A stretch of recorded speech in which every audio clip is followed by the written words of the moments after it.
നമ്മളൊക്കെ പുറത്തുനിന്ന് നോക്കുമ്പം വളരെ ടഫായിട്ടുള്ള ജഗ്ലിംഗ് ആണ് ഹരീഷ് ചെയ്യുന്നത്. അപ്പം ഒരു സൈഡിൽ വലിയൊരു കമ്പനിയുടെ വലിയൊരു പൊസിഷനിൽ ഇരുന്നുകൊണ്ട് ഡിസൈൻ, മാർക്കറ്റിംഗ് ഇതൊക്കെ ലീഡ് ചെയ്യുന്നു. മറ്റു സൈഡിൽ ഇരുന്നുകൊണ്ട് വളരെ പ്രൊഫഷണൽ ആയിട്ടുള്ള ബാൻഡ്, അതും വളരെ സക്സസ്ഫുൾ ആയിട്ടുള്ള ബാൻഡ്, വളരെ throughout the calendar programmes ഉള്ള ഒരു ബാൻഡിനെ കൺട്രോൾ ചെയ്യുന്നു, അതിൻ്റെ ട്യൂണിങ് നടത്തുന്നു, പുതിയ സൃഷ്ടികൾ ഉണ്ടാക്കുന്നു.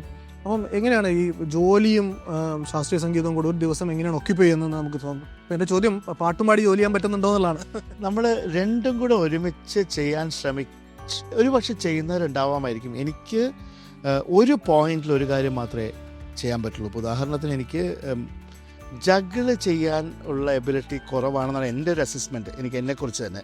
എനിക്ക് പക്ഷേ ഒരു ഫോക്കസ്ഡ് ആയിട്ടൊരു കാര്യത്തിൽ ഇറങ്ങി പ്രവർത്തിച്ചു കഴിഞ്ഞാൽ അതിൽ ഫോക്കസ് ചെയ്ത് ഒരു മീനിങ് ഫുൾ പോയിന്റിലേക്ക് കൊണ്ടുപോകാനുള്ള ഒരു മെൻറ്റൽ കേപ്പബിലിറ്റി അല്ലെങ്കിൽ അതിനുള്ള ഒരു ഫോക്കസ് ആൻഡ് ഇമോഷണൽ ഇൻ്റലിജൻസ് എനിക്കുണ്ട്. പക്ഷേ അപ്പോൾ ഞാൻ ബേസിക്കലി ചെയ്യുന്നത് മ്യൂസിക്കിലേക്ക് നമ്മൾ ഇടപെടുമ്പോൾ മ്യൂസിക്കിനെ കുറിച്ച് മാത്രം ചിന്തിക്കുക, വർക്കിലേക്ക് നമ്മൾ ഇറങ്ങി ചെയ്യുമ്പോൾ വർക്കിൻ്റെ കാര്യം മാത്രം നോക്കാം. ഇതിനകത്ത് ഏറ്റവും കൂടുതൽ മാനേജ്മെൻറ്റ് വരും എന്ന് പറഞ്ഞാൽ how much do you want each one two B. ഞാൻ ഒരു മാസം എടുത്താൽ 80% എൻ്റെ മാസത്തിലെ സമയം, യഥാർത്ഥ അവൈലബിൾ പ്രൊഡക്റ്റീവ് ടൈം എൻ്റെ ജോലിക്ക് വേണ്ടി ഉപയോഗിക്കുന്ന ആളാണ് ഞാൻ. 80% എൻ്റെ സമയം എൻ്റെ പ്രൊഫഷണൽ കരിയർ, ഒരു ഡിസൈനർ, മാർക്കറ്റിംഗ് പ്രൊഫഷണൽ, ഒരു എൻജിനീയർ, ഒരു സംരംഭകൻ, ഇങ്ങനെ ഒരു ലോകത്താണ് എൻ്റെ 80% സമയവും ചിലവഴിക്കപ്പെടുന്നത്. ബാക്കിയുള്ള 20% ഞാൻ സംഗീതത്തിലേക്ക് കൊടുക്കുന്നത്. ആ ഒരു 20%-ത്തിലേക്കുള്ള ഒരു വർക്കേ ഞാൻ ചെയ്യുന്നുള്ളൂ.